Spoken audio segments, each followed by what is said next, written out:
Call Haloim Yahweh, Bahasham Hamashiach Yahushai, Bahasham Kagudash. This is your fellow servant Tazawar here with another lesson. First, I want to start off by giving all glory, honor, and praise unto Yahweh, Bahasham Yahushai, Bahasham Kagudash. Double honors to the apostles and elders of Great Millstone whom rule well, and from whom we learn this truth. Shalom to you, Akim, who are not in GMS, but are pushing likewise doctrine in spirit and in truth with all sincerity. To you few sisters that are listening and learning, as well as you speckled birds who are scattered among the nations, looking like those nations. To the 144,000 elect, and to the rest of the hopeful elect, to you I say, Shalom.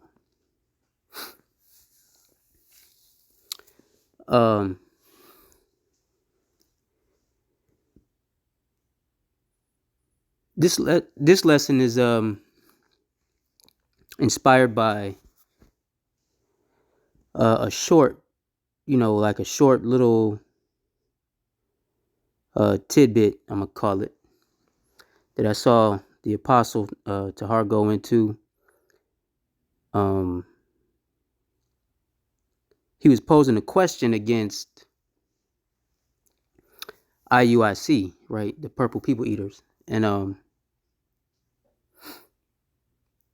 they were given a breakdown in Revelation about the lake of fire, right? And they were saying that all the Edomites, right? All of E, the so-called white folks, white people, so-called, but all the Edomites, right? This is IUIC now saying this, that all of them would be burning in hell forever, right? In the lake of fire. And so the question was,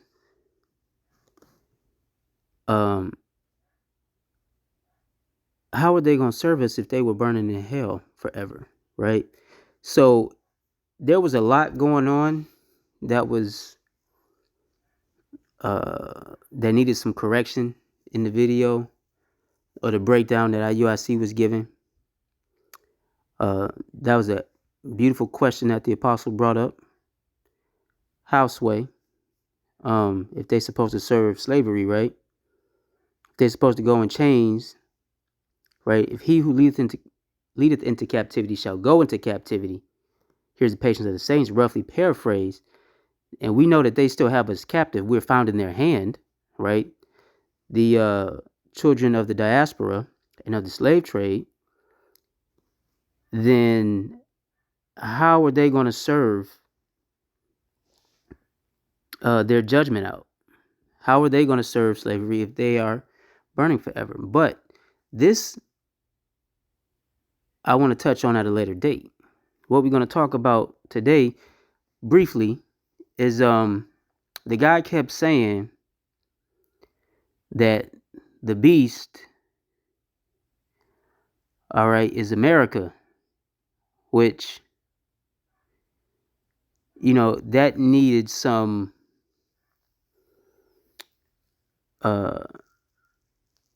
you have to qualify that, right? And if you really want to be most accurate, America is not the beast, all right? America is a part of the beast system, all right? America is Babylon the Great, right? The mystery Babylon, okay?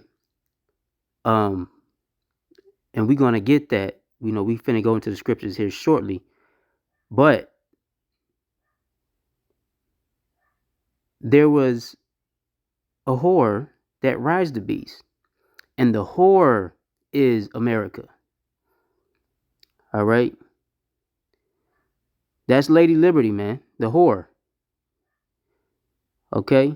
And when I say Lady Liberty, I'm not talking about the actual mascot. I'm, the actual statue, but what the statue represents. Everybody knows that quote unquote Lady Liberty or the Statue of Liberty is one of the national symbols of this country, right? Of Babylon the Great, of America, along with the eagle and, some of the other monuments that they have down in D.C. But most widely known is, that hole in the harbor, man. Right? So, America is the whore, not the beast. So, without further ado, let's pull some scripture. Let's start in Revelation, the 17th chapter, right? Because you have to differentiate between the two. All right. And you see the heading here, the Doom of Babylon. Let's start at 1. And it reads, "And there came one of the 7 angels, right, which had the 7 vials, and talked with me, saying unto me, Come hither, I will show unto thee the judgment of the great whore that sitteth upon many waters." Okay? "I will show unto thee the judgment of the great whore that sitteth upon many waters, with whom the kings of the earth have committed fornication." Fornication with who? Did they commit fornication with the beast? No, they committed fornication with the whore. Okay? "And the inhabitants thereof." Okay? Verse 2, "With whom the kings of the earth have committed fornication, and the inhabitants of the earth," Salakia, I said the inhabitants thereof earlier, "and the inhabitants of the earth have been made drunk with the wine of her fornication." All right. "So he carried me away in the spirit into the wilderness, and I saw a woman sit upon a scarlet colored beast." All right. "Full of the names of blasphemy, having 7 heads and 10 horns." All right. "And the woman was arrayed in purple and scarlet." Right. So we see scarlet colored beast. Scarlet is a derivative of red. It's a shade of red. That's representative of the Edomites. Okay. Edom meaning red. Okay. Verse 4, "And the woman was arrayed in purple and scarlet color, and decked with gold and precious stones and pearls, having a golden cup in her hand, full of abominations and filthiness of her fornication. And upon her forehead was a name written, Mystery Babylon the Great." Upon whose forehead? Upon the forehead of the whore who was riding the beast. All right. So the whore is Babylon the Great. Okay. Mystery Babylon. "And upon her forehead was a name written, Mystery Babylon the Great, the mother of harlots and abominations of the earth." Okay. "And I saw the woman drunken with the blood of the saints and with the blood of the martyrs of Yahushua. And when I saw her, I wondered with great admiration." Right? Now listen, when you go up, they talking about the beast is scarlet, so that must mean America. No, that just means the Edomites. Okay, the beast is NATO and the EU. Okay, the European Union. Now, what is NATO and the EU composed of? Edomite nations.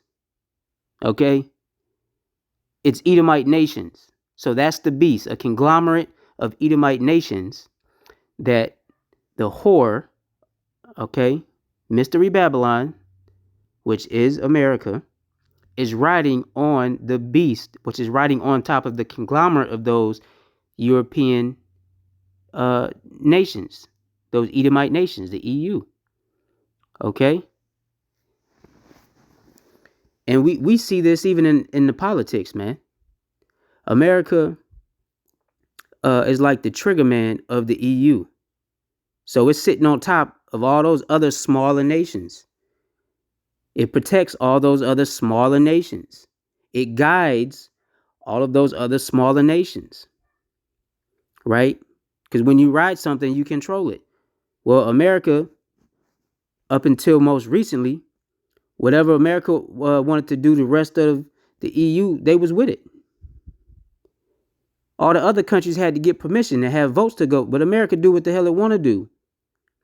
That's because America was riding the bees. It got control. All right. Now, from there, let's go to Jeremiah 51, man. Jeremiah, the 51st chapter. And let's go down to like verse 10, right? Verse 11. And it reads, "Make bright the arrows, gather the shields. The Lord hath raised up the spirit of the kings of the Medes, for his device is against Babylon to destroy it, because Babylon, Salakia, to destroy it, because it is the vengeance of the Lord, Yahweh, the vengeance of his temple." All right, let me put my damn glasses on. Reading on, "Set up the standard upon the walls of Babylon, make the watch strong, set up the watchmen." All right, prepare the ambush, right? The ambushes. So prepare the ambushes, for the Lord Yahweh hath both devised and done that which he spake against the inhabitants of Babylon. O thou that dwellest upon many waters. Okay, we just read that in Revelation, the 17th chapter, right? O thou that dwellest upon many waters, abundant in treasures. All right, thy end is come, and the measure of thy covetousness. For the Lord of hosts hath sworn by himself, saying, Surely I will fill thee with men as with caterpillars, and they shall lift up a shout against thee. And that's what we see right now. Right? Who's lifting up a shout against thee? Chiefly the prophets, man. The prophets and the teachers, the men that's out here laboring, doing the work. Right? I will fill thee with men. Fill who? Babylon the Great. Fill it with men as caterpillars. And we are. We are fully inside this motherfucker. Like, there's camps of Israelites nationwide.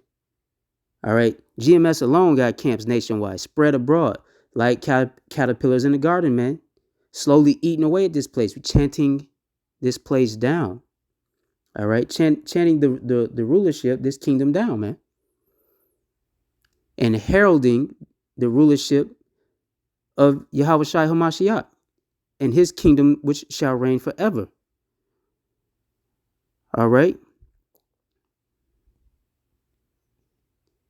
But 13 was the point. O thou that dwellest upon many waters, abundant in treasures. Okay. Now we know back during this time, Jeremiah was given this prophecy, but this is actually speaking of the current Babylon, the mystery Babylon. Okay. Because how does one sit upon many waters?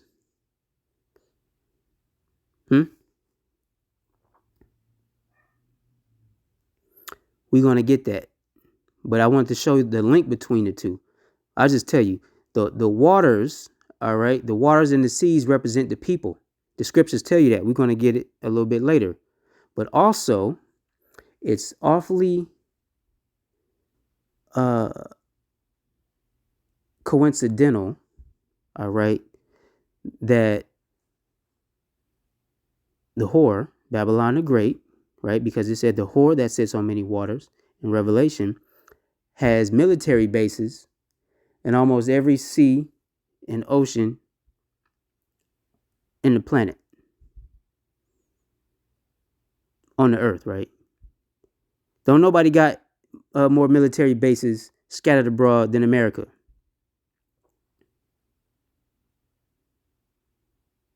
Right? Look it up. Now, from here, let's go to Dan. Let's go to the book of Daniel, chapter 2. We're going to go down to about the 41st verse, 40 or 41. Right?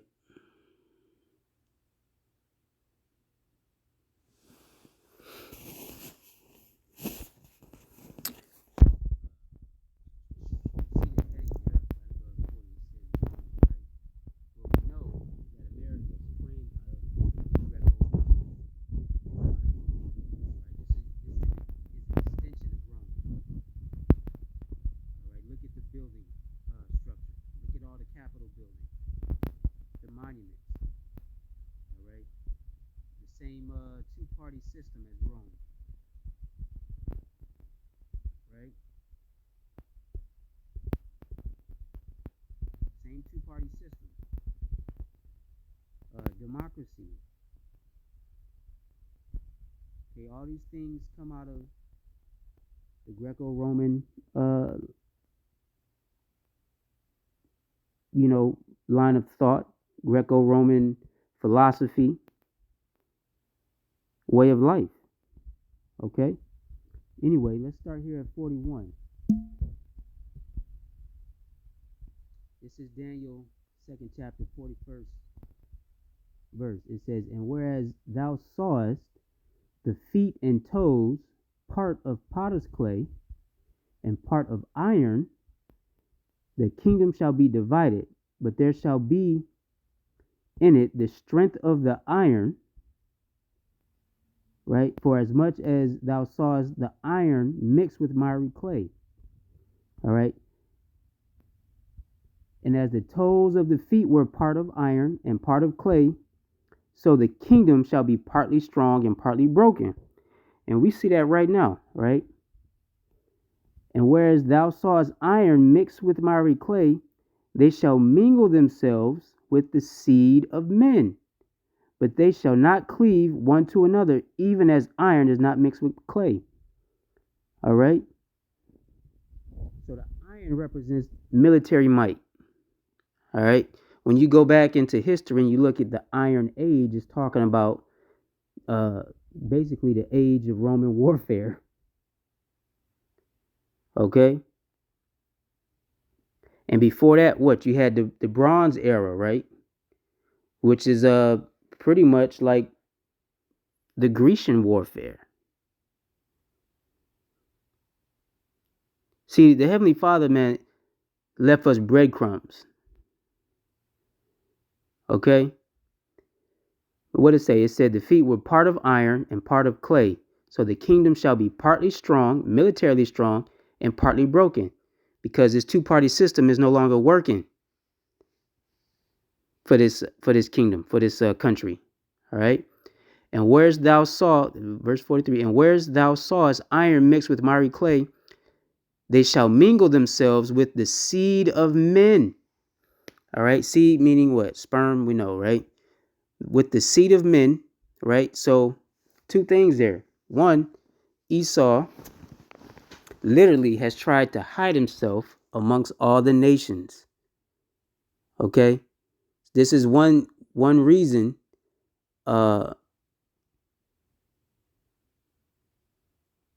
we see, like, after Alexander, during the Hellenistic period, okay, all of these different nations that were subdued, the Grecians, and then later on the Romans, had, vassal states and made these nations tributaries. And anybody that rules over another country, they get to pick the women, man. They get a pick of the litter.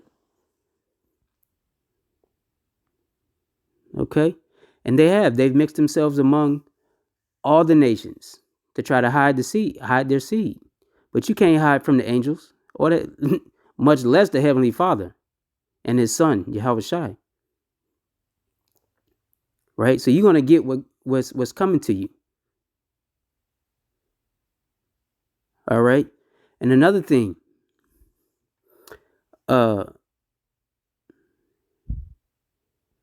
America's a melting pot. It's known as a melting pot. All right. And they shall mingle themselves with the seed of men. So here in this country, you have all nations that have gathered unto this one large, uh, mass of land. This one large. This ain't nothing but a huge ass shopping plaza. It's like a little strip mall. All right, and everybody's come here to partake in the commerce first and foremost, because America don't produce shit except folly. Right, to partake in the commerce as well as the liberties that they're not free to do in their own country, like transforming, dressing in drag, morality, bestiality, pedo. It just goes on. Okay. Anyway, and what do we know about toes, right? Feet have 10 toes. Feet's has got 10 toes. Let's go back to Revelation, the 17th chapter. Let's pick up around verse 12.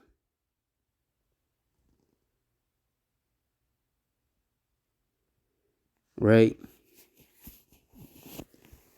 And when you go up to verse 11, and Lord willing, I'll do a breakdown on this at a later date. Right? When you get some understanding of that, you understand that this verse 11 right here is going into Rome. Okay? Or the revival of Rome, because up above the seven kings are different Edomite countries, Edomite rulers, countries that had rulership for a time up until the building of the revival of Rome, and then later America came out of that. Anyway, 12.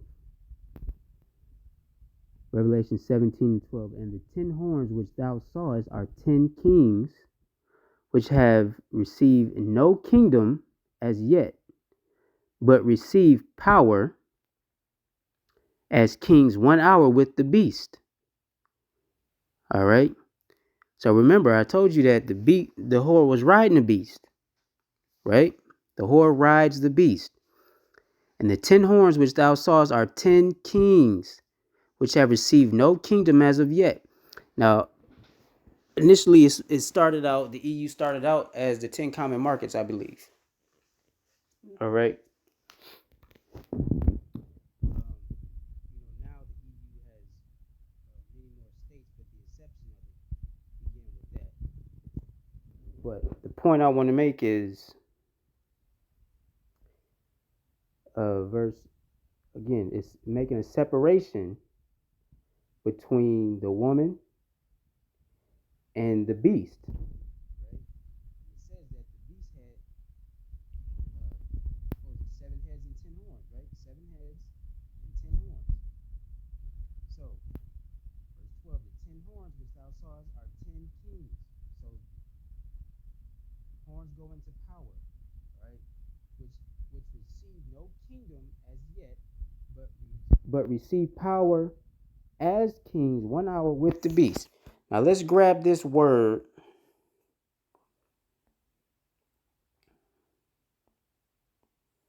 kingdom, okay? Because America in its own right is a kingdom. All right, but let's get some clarity on what this verse is actually saying. And it reads, it says royal power, kingship, dominion, or rule. So these 10 horns, all right, these 10 kings, they had dominion or rule. Okay, they haven't had an actual kingdom yet, but they have rule within their own respective lands.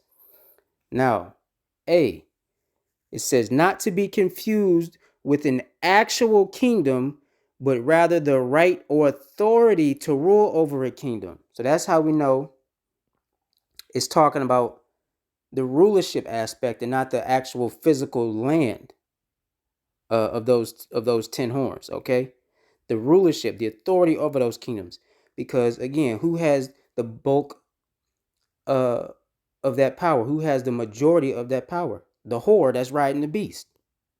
Okay, not, and it reads this word basilia, not to be confused with an actual kingdom, but rather the right or authority to rule over a kingdom. Again, I refer you back to the whore that sits on many waters, right? Now the whore is sitting, and it tells you, let's keep reading. It say,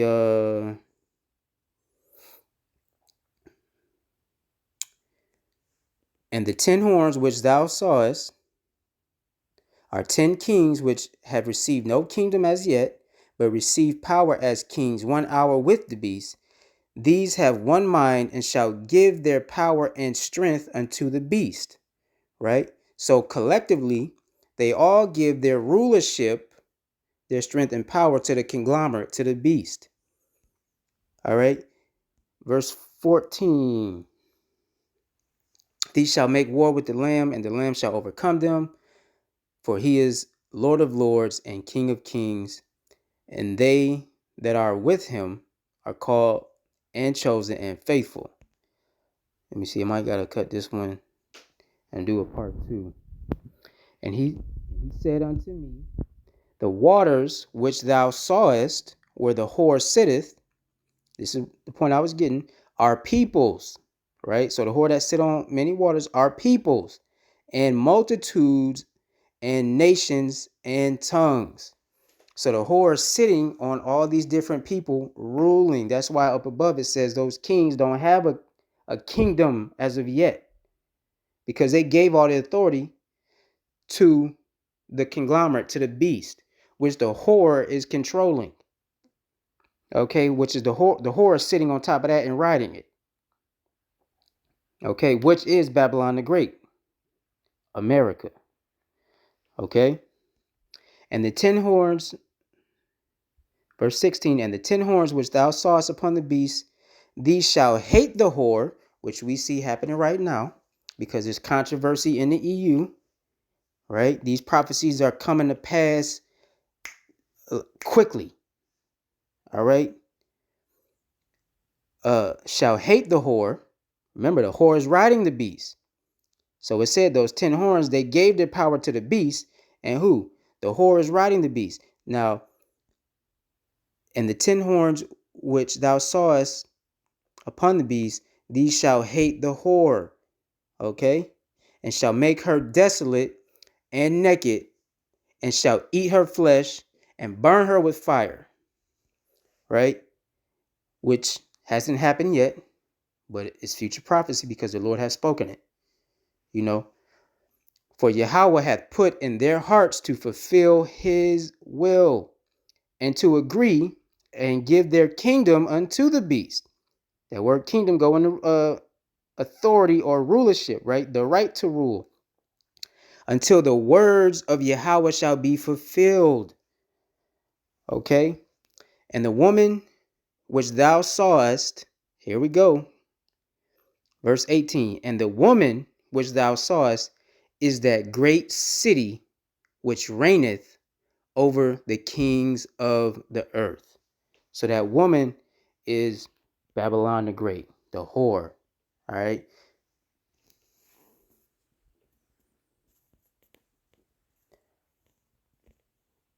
You know, hey, look, and just to drive that home, let's grab Nahum chapter 3.